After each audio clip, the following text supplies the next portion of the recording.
Hello, everybody. My name is Alexey Romanenko. I'm a software engineer at Talend, and I'm Apache Beam committer and PoC member.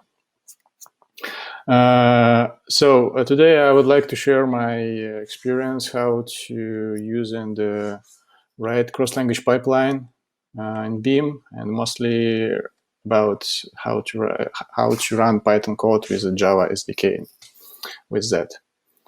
So quick agenda for today. We will start from what is it cross-language pipeline in general. Then I will jump into a quick introduction about Beam portability architecture, and then move to how to create. I will show an example how to create and write a cross-language pipeline, a quick demo, how actually it works.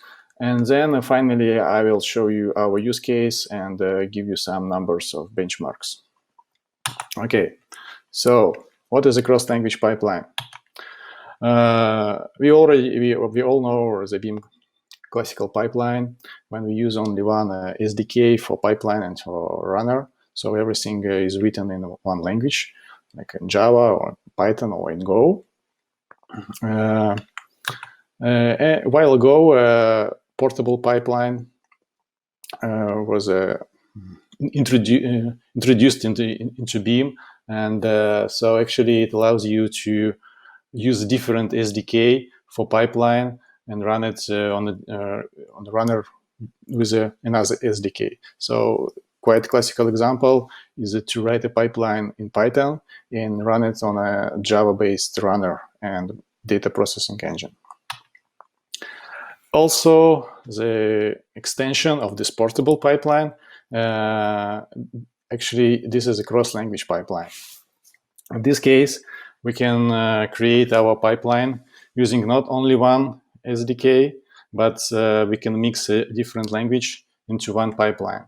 For example, we have a main SDK like Java, and we also can add some transforms in Python, and then we will run it on a portable runner using Java API, and then it will be run on Spark with a Spark Java SDK or Scala SDK.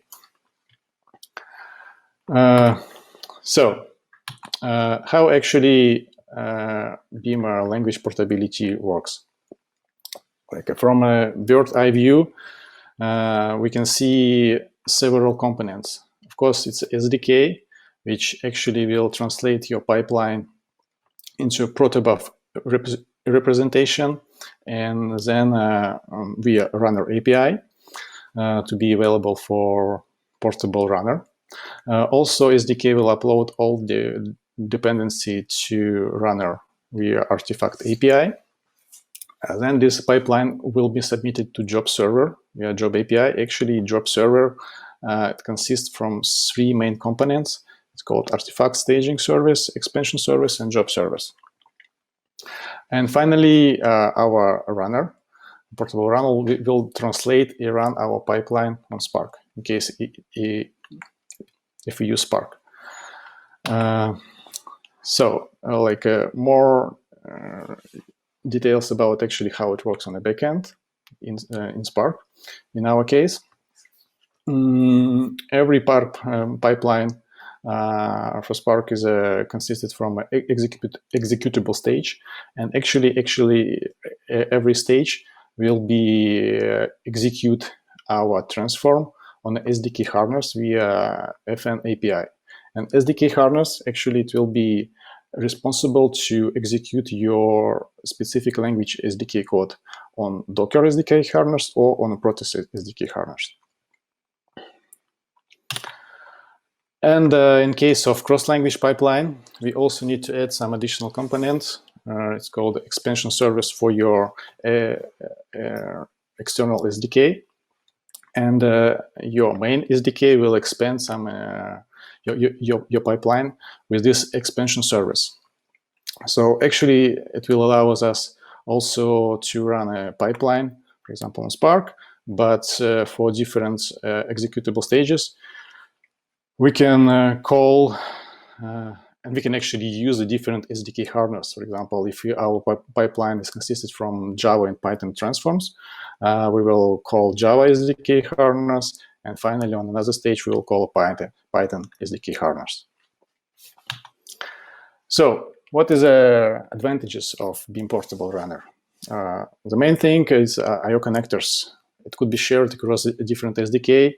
For example, we have a vast connectors of Java SDK, so with a portable runner, they can be used with a Python or Go SDK. At the same time, Java SDK, of course, can use different libraries available only in Python or Go, so like NumPy, Pandas, and so on. At the same time, different SDK can share the user transforms as well, like Python pipelines and Java, and can use Java transforms and vice versa. Another one is a Beam SQL, which currently is available only for Java SDK, but with a portable runner, it can be supported on Python SDK as well. And Beam TensorFlow transforms could be, now it's available only for Python SDK, but could be available on Java SDK as well. So some potential difficulties which we can face using a portable runner. So portability, it's a big feature. It's still work in progress in Beam, but it's under very active development. So we can expect some API changes from releases to another release. So don't be surprised about that. We should think about different deployment modes. If you use this one, like a local cloud, Kubernetes, so probably you need to apply some changes while using portable runner, depending on deployment mode that you use. But also potentially you need to do some changes in your application architecture as well to use a portable runner, and we can expect some performance impact. So we will talk about that a little bit later in the end of this presentation. So how to create our cross-language pipeline? Okay.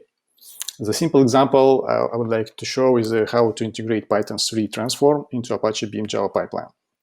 So this is a pipeline. Actually, this transform is a kind of machine learning training model to classify different genres of list of different movies. It's a classical example, and it will use expansion service additional to enable cross-language transforms. So first of all, we create our classical Java pipeline. Like we read the data from text files, then we apply our classified transform, and then we will write output with the text files as well. So the main important part is, of course, is the genre classified transform. Actually, it consists of two main things. The first one is in apply, we actually call external transform, where we pass several arguments. The first one is the URN, where we actually specify the reference to Python transform, which will be used to process our data. The second argument here is an empty array of bytes, but actually it could be used as a payload if you want to exchange data between Java and Python transform. And then we need to provide a URL to expansion service for Python transform. So this is a Python transform, which actually implements different methods, and in expand method, it will call just the classical pardo doFn transform. We'll get back to this later, but the most important, we need to annotate it with a URN which we used on the previous step in a Java transform. So it should be the same, and this way it will be possible to find this transform in expansion service. So, and in this doFn, actually, we just implement all our business logic to process our records. And finally, we need to write Python expansion service. So actually, this is a gRPC server which we need to run to pass some pipeline arguments to that, and also we need to specify a host and a port where it should be running. How to run it? Okay, to run, first of all, we need to run job servers. By default, it will be use a Docker SDK harness. For example, for Spark Runner, we can do that in a two different ways. First one with a pre-built Docker container of job service, which already exists. You can run it with just Docker, but be aware about Docker and Docker potential issue. And the second one is we can run a job server from a Beam source code. So in this case, we need to have a Beam source code on your machine, and then just run this specific Gradle task for that. Second one, to run expansion service with a Python transform. So we need to set up our Python Beam environment. More details on this link, how to run a Python SDK pipeline. And once it's ready, just run it as a normal Python process, specify path to your expansion service file, and provide some port where it will be running. And the third thing, finally, we run our pipeline. For example, in this case, we will run with a Maven. And we need to provide a runner. In this case, it will be portable runner, not a Spark runner. And the host and ports for job server and expansion service. Okay, so now I would like to show actually how it works in live. This is a full version of our pipeline, of our classification pipeline. As I mentioned before, we create a pipeline. We have some kind of test data. I created like several entries for that and different movies. And finally, we have our transform, which will be responsible to do this classification. And then we will output results just into system output. So our classifier actually in expand method, if we use external transform, as I mentioned before, we just call external transform and pass URN, which we specify here, and some additional arguments.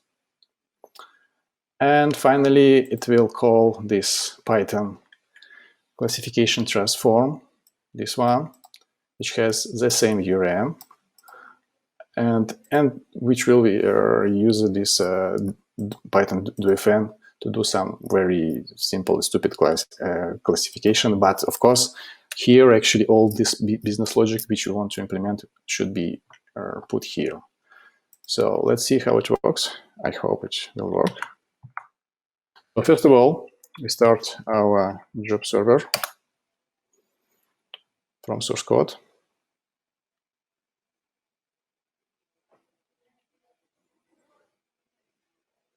As you can see, actually it starts 3 different services: artifact, staging, expansion service, and job service for Java, everything for Java on different ports.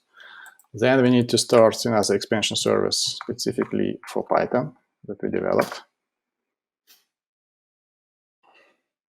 So it's already running. And finally, we run our pipeline. We provide all arguments. We use a portable runner. And let's cross the fingers.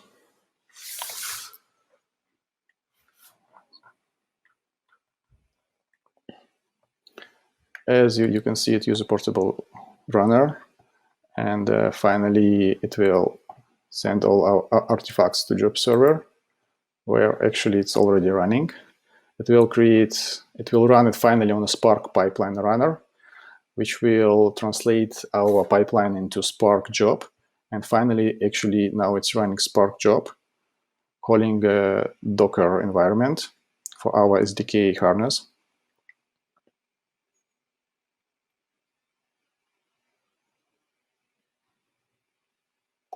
And our job has finished.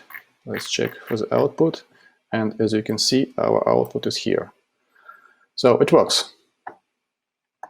Cool. Let's get back to our presentation. So why actually we cared about that? In Talend, we have a product. It's called the Pipeline Designer. It's a very nice way how to create a different data processing pipeline, and with different processors, and it allows you to combine and without any coding, just do it in a user-friendly interface. And under the hood, actually, it uses Beam to run this pipeline on a different data processing engine.